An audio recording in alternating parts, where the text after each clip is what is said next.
Why don't you give me a sign, like the sea that leaves a trail along that shore? It's not your problem, it's mine. Everybody thinks that I'm okay.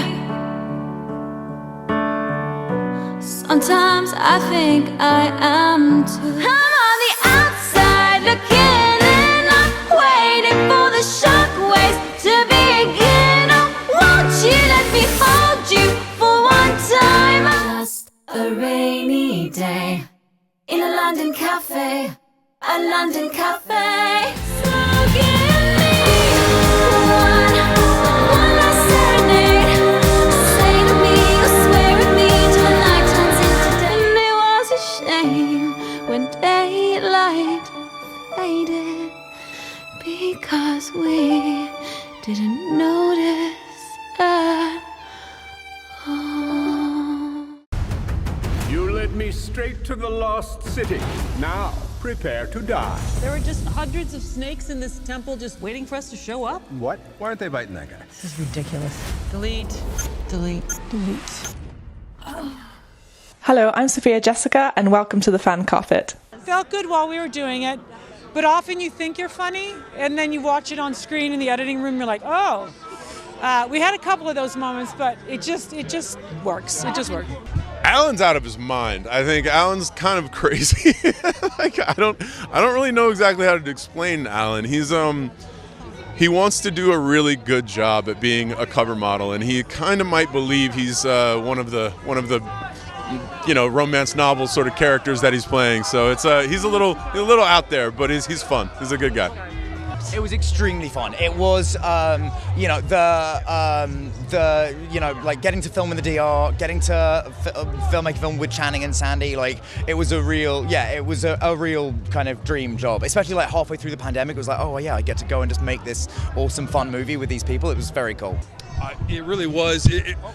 Like everybody, we had been in isolation, feeling cut off, and when this script came to us, it was just a breath of fresh air. It was like a revelation of, oh, that is not only the movie I want to make, that's the movie I want to watch. It kind of it had that feeling of like old films like Princess Bride or Romancing the Stone, or these things that were so leaned into the romance, but were also irreverent and funny, and it just got us excited.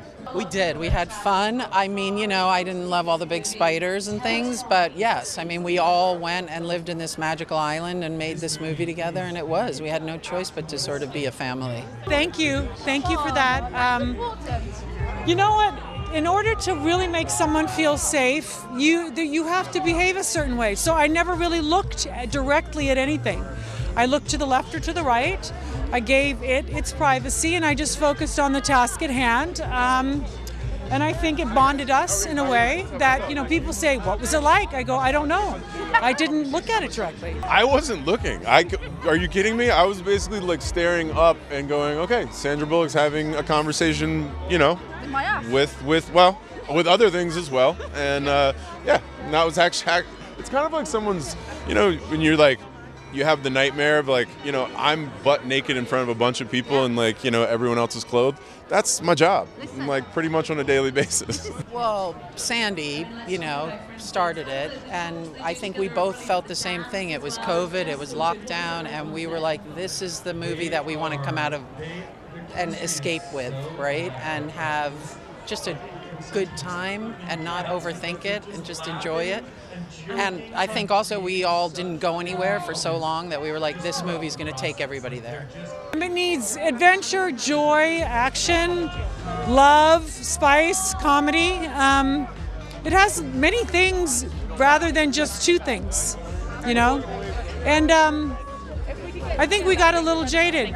We just need joy. We need to be able to laugh together, do something together as a community that we all feel the same way about, instead of hating on each other all the time. It's gotten a little old.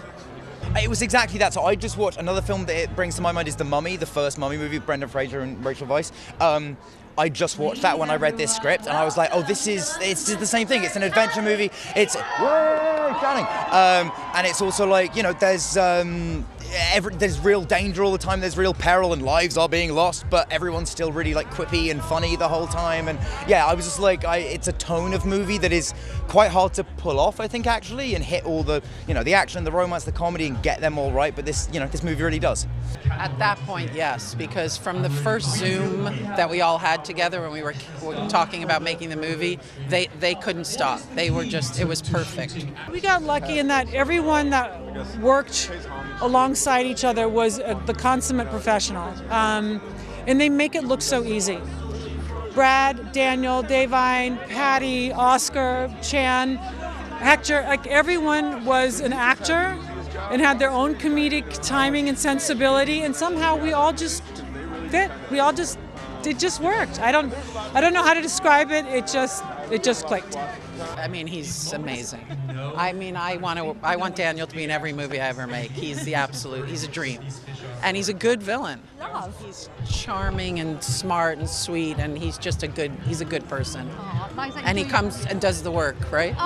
Well, I mean, Daniel, I think, just surprised us all. I think none of us really knew what to expect. We knew he was a great actor, and you know, we all think we know Daniel Radcliffe because he's been around for so long, but God, he came and we were just like, we hit the jackpot thinking this guy's our villain, right? Even though in real life he's the last person in the world that feels villainous, right? And Brad Pitt, I mean, what do you have to say? Brad Pitt, I mean, he showed up with his Brad Pittness and that was it. You know, for us, it was about doing something that was like a high-stakes adventure movie, but throwing two fish out of water in. So instead of it being Indiana Jones and Marion, it's a romance novelist and her cover model who are like in those crazy high-stakes scenarios. And it's really like, for us, this movie is just that escape that I think all of us kind of want to go on right now. Yeah, and Sandy and Channing pair so perfectly together. They're both really funny and really talented, but in different ways. There's a distinctive style to them that goes so perfectly together and creates that chemistry. I've known enough entitled bratty Englishmen to sort of pull from somewhere for this guy, but there wasn't like a specific billionaire scion that I was looking at, but and it was very clear on the page like what this guy's motivations are and like how desperate he is to just impress his dad. So yeah, he's a very fun villain to play. I mean, I walked into the hair and makeup room on like the first day we were doing our camera tests, and I saw the wig on the bust, and I was just, I couldn't stop laughing when I saw the wig before it even got put on his head, right?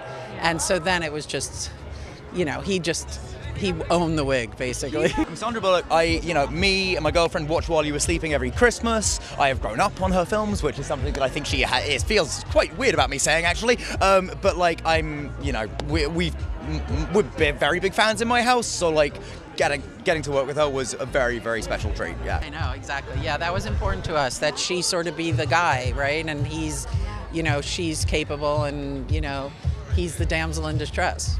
Yeah, you know, with Daniel, it was such a pleasure to be able to put him in a role that we haven't seen him in, to let him play and do something different and bring this nice twist to the villain role.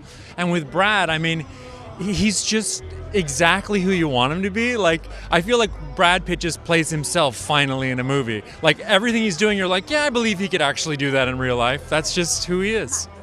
As you know, as you say, like sort of filthy at some point, some of the comedy is, and like, you know, it's also got like a really big heart, which I know people say all the time about films, but it is true.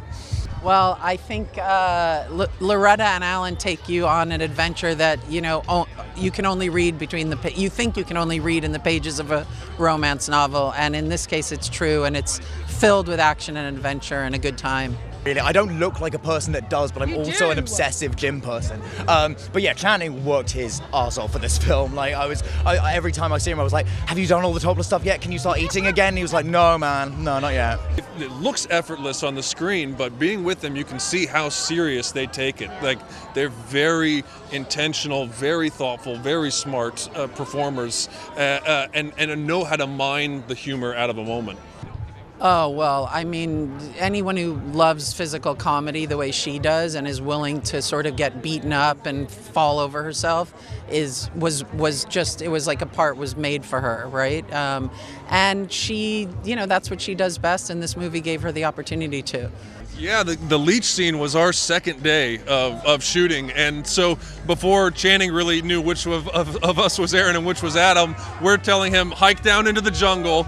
You've got no green room to go be comfortable in. We're just going to put you in the middle of a river and strip down and stand there for hours and hours while Sandy performs to you. And we made him take his clothes off and stand in a river for an entire day. Like the crew, like it was absurd. But he's so game and so like such a good sport that he just jumped in headlong and did some of the funniest work in the movie, I think.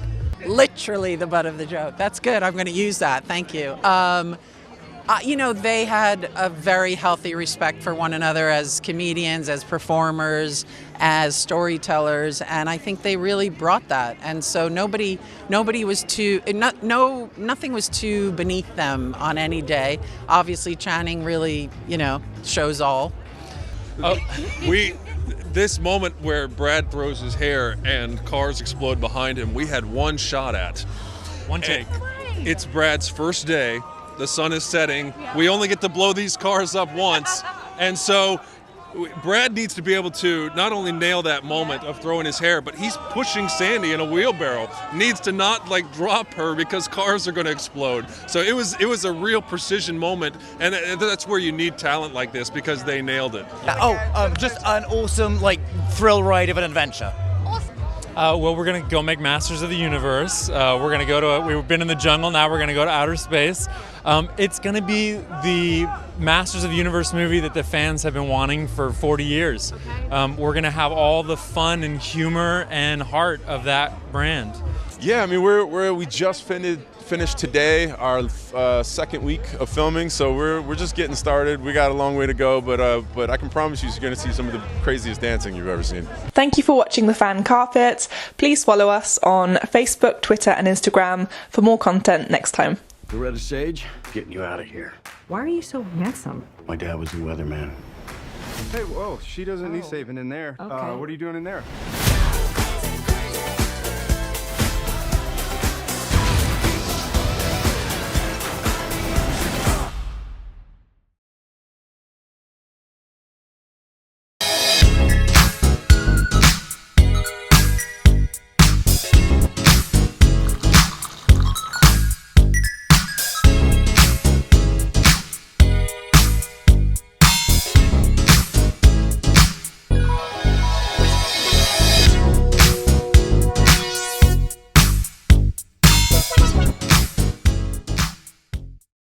I'm here on the largest of the Balearic Islands, Mallorca, with the turquoise waters of the Mediterranean Sea, beautiful mountainous landscape, the thriving city of Palma, quaint little market towns, a growing number of luxury hotels.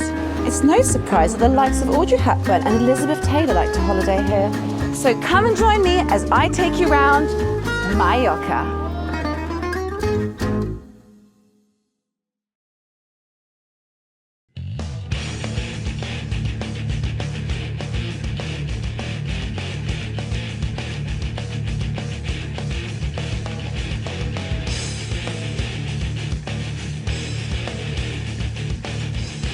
Thank you for watching The Fan Carpet. If you like this video, be sure to click that thumbs up button at the bottom of your screen.